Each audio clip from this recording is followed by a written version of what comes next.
Hi hello ಎಲ್ಲರಿಗೂ ನಮಸ್ಕಾರ. ನಾನು ಇವತ್ತು ನಿಮ್ಮನ್ನು ಬಂದಿದ್ದೀನಿ ಪಾರ್ವತಮ್ಮನ ಬೆಟ್ಟ.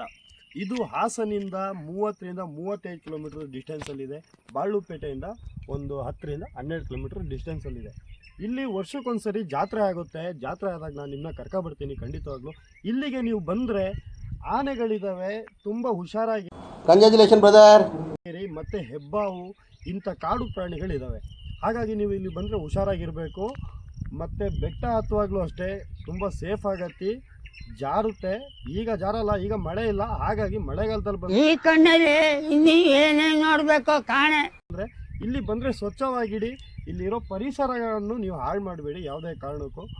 ನಾನು ನಿಮ್ಮನ್ನ ಬೆಟ್ಟ ಕರ್ಕೊಂಡೋಗಿ ತೋರಿಸ್ತೀನಿ.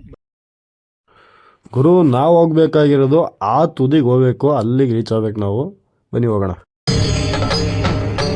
ಇದೆ ಇಲ್ಲೊಂದು ಸಮಸ್ಯೆ ಖಂಡಿತ ಇದೆ.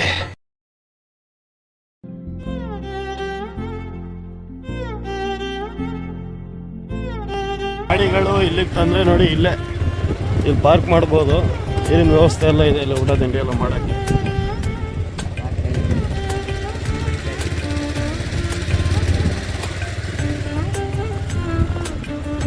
ಇಲ್ಲೇ ಲಾಸ್ಟ್ ಗಾಡಿ, ಇಲ್ಲಿಂದ ನೀವು ನಡಿಬೇಕು. ಗುರು, ಇದು ನಿಮಗೆ ಫಸ್ಟಿಗೆ ಬೆಟ್ಟ ಸಿಗುತ್ತಲ್ಲ, ಆಗಲೇ ನಿಮಗೆ ಈ ದ್ವಾರ ಸಿಗುತ್ತೆ. ಫಸ್ಟ್ನೇ ದ್ವಾರ ಇದು. ಇಲ್ಲಿಂದ ಏನು ವ್ಯೂವಿಂಗ್ ಕಾಣಿಸ್ತಿದೆ ಆ ವ್ಯೂವಿಂಗ್ನ ನಾನು ನಿಮಗೆ ತೋರಿಸ್ತಾ ಇದ್ದೀನಿ ನೋಡಿ. ಪ್ರಕೃತಿ ಏನು ಚೆನ್ನಾಗಿದೆ ಗುರು, ಎಷ್ಟು ಚೆನ್ನಾಗಿ ಕಾಣಿಸ್ತಾ ಇದೆ ಗುರು, ಮಸ್ತಾಗಿದೆ ಗುರು ಪ್ರಕೃತಿ. ನಾನಂತೂ ಸುಸ್ತಾಗೋಗ್ಬಿಟ್ಟೆ. ಖತಮ್, ಬಾಯ್ ಬಾಯ್, ಟಾಟಾ, ಗುಡ್ ಬಾಯ್, ಗಯಾ. ಕೊನೆಗೂ 2ನೇ ದ್ವಾರದ ಹತ್ರ ಬಂದಿದ್ದೀನಿ. ಇಲ್ಲಿಂದ ಪ್ರಕೃತಿ ಯಾವ ರೀತಿ ಕಾಣುತ್ತೆ ಅನ್ನೋದನ್ನ ನೋಡಿ ನಿಮ್ಮ ಕಣ್ಣಾರೆ ನೀವೇ. 2ನೇ ದ್ವಾರ ನೋಡಿ ಇದೆ, ಕೆಳಗಡೆ ಇದೆ ನೋಡಿ, ಅದು ಫಸ್ಟ್ನೇ ಗೇಟು. ಝೂಮ್ ಮಾಡಿ ತೋರಿಸ್ತಾ ಇದ್ದೀನಿ ನಾನು.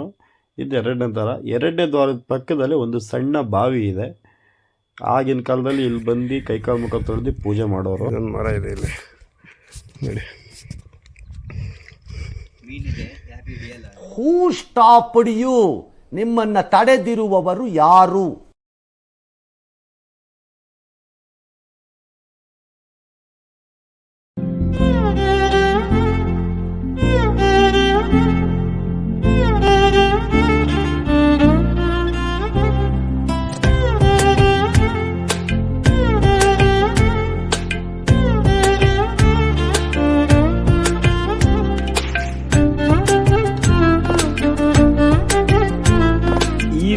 ಕಲ್ಲುಗಳು ಕಟ್ಟಿದ್ರೆ ಹಕ್ಕೆಗಳು ಪೂರ್ತಿ ಆಗುತ್ತೆ ಅಂತ ಹೇಳ್ತಾರೆ.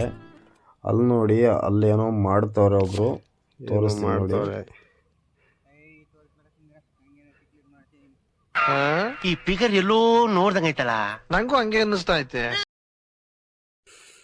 ಹಾಯ್ ಎವ್ರಿವನ್, ನಾನು ಎಲ್ಲರಿಗೂ ಹೇಳೋದೇನೆಂದರೆ, ಪ್ರಕೃತಿನ ಹಾಳು ಮಾಡಬೇಡಿ. ಯಾರೇ ಟೂರಿಸ್ಟ್ ಬಂದರೆ ಇಲ್ಲಿ ಏನು ಉಪಯೋಗಿಸ್ತೀರಾ ಅದನ್ನ ತಗೊಂಡೋಗಿ ಕೆಳಗಡೆ ಅಲ್ಲಿ ಏನಾದರೂ ಜಾಗ ಎಲ್ಲಾದರೂ ಡಸ್ಟ್ಬಿನ್ ಅಂತ ಪ್ಲೇಸ್ ಇದ್ದರೆ ಅಲ್ಲಿಗೆ ಬಿಸಾಕಿ.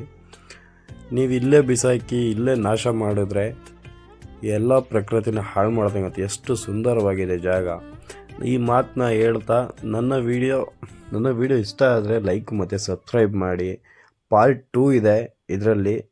ನಾನು ನಿಮಗೆ ದೇವಸ್ಥಾನ ಕೆಳಗಡೆ ಒಂದು ಗುಹೆ ಇರೋ ದೇವಸ್ಥಾನ ಸಮೇತ ನಿಮಗೆ ತೋರಿಸ್ತೀನಿ. ಓಕೆ.